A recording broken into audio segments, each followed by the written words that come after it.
So you're effectively under house arrest. Could you just describe for our viewers what life is like for you?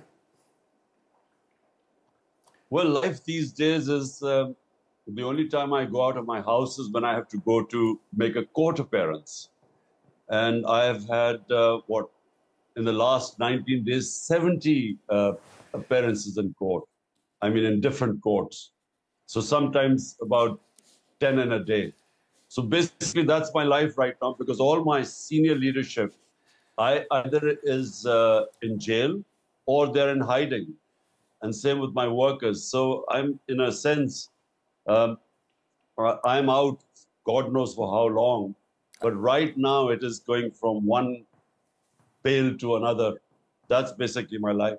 And the forces aligned against you, is it effectively the army? Well, we have an undeclared martial law right now in Pakistan. The army, the military establishment is running the show. And to what extent do you regret, when you were leader, not weakening their power? Look, the army has ruled Pakistan directly or indirectly for 75 years. So, you know, for me to have come in and thinking that I can, get rid of the army from the from governance scene is really not possible. So, but I had to work with them, and that's the only way to do it, because it's the only entrenched, organized institution in the country. So when the whole governance structure is, the other institutions are weak. By the way, I succeeded for 3 years. I mean, I managed to work with the army and actually managed to get most of my economic agenda done. I mean, we did quite well considering the COVID-19 2 years. The whole world suffered from that, and we navigated through that. And then our economy was growing in the last 2 years of my government, the best in 17 years. So actually, I managed, quite well at the time. I mean, I think the perception from their side, though, was that you were turning against them. I mean, do you regret that? Because they obviously, I mean, they forced you out, and it does look from where we sit. Well, tell me, is there a way back for you? Well, firstly, look, the army means army chief. So every army chief comes in, he brings in his own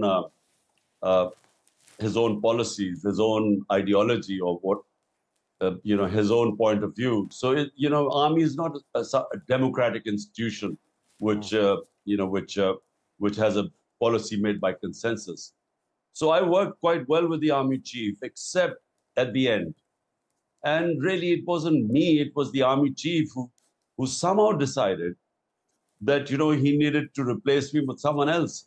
But the reason behind it wasn't me doing something wrong, was because he wanted an extension.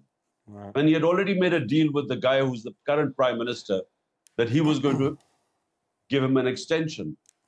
So that really was the conspiracy why I was removed, not because of our performance. And it was the first government, removed not because of corruption. So it was really because his personal interest to get an extension. I mean, normally in these sorts of circumstances, you'd expect Western leaders to be standing up and saying it's a travesty that, an elected politician has been effectively thrown in jail. I mean, my working assumption is the reason they're not doing that is because you did that deal with Putin shortly before the invasion of Ukraine. Do you regret getting close to Putin? Look, the trip to Russia was organized by our Foreign Office, and all the stakeholders were, the military wanted hardware from Russia. The country wanted cheap oil from Russia, because as the commodity super cycle following COVID-19, our people were going below the poverty line because of the inflation. So we wanted cheaper oil, and then we wanted to import 2 million tons of wheat. So the trip was organized months before. And so how was I supposed to know when I went to Russia, the next morning, Russia would invade Ukraine? It was bad timing, but I wasn't supposed to know that. But it wasn't, my policy, foreign policy was straightforward. It should be non-aligned. We shouldn't be part of blocs like Pakistan was part of the Western bloc in the Cold War era. And that meant the whole of Central Asia and other countries were out of bounds, whereas India was non-aligned. Yeah, And just to be clear, you remain, but just to be remain, you are committed to a non-aligned policy then. Yes, I mean, my point is, we participated in two conflicts. One was the Afghan Jihad, when we were part of the Western Bloc against the Soviet Union, and it was launched from Pakistan.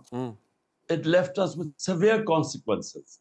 Secondly, we participated in the war on terror 10 years later, and 80,000 Pakistanis died, plus $100 billion lost to the economy. So my point is that our top priority of our government should be 100 million Pakistanis vulnerable just above or below the poverty line.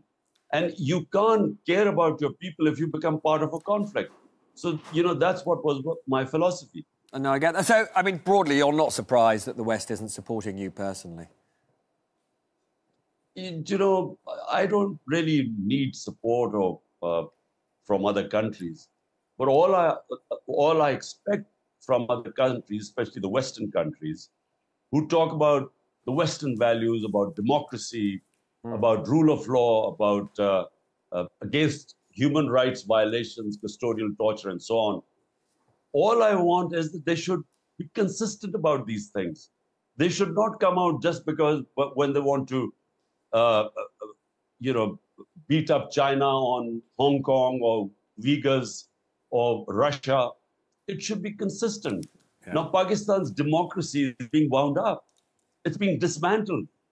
And it should not be about me. It should be the fact that a country of 250 million people, if the democracy is wound out, rule of law is gone, 10,000 of my people in jails, facing custodial torture,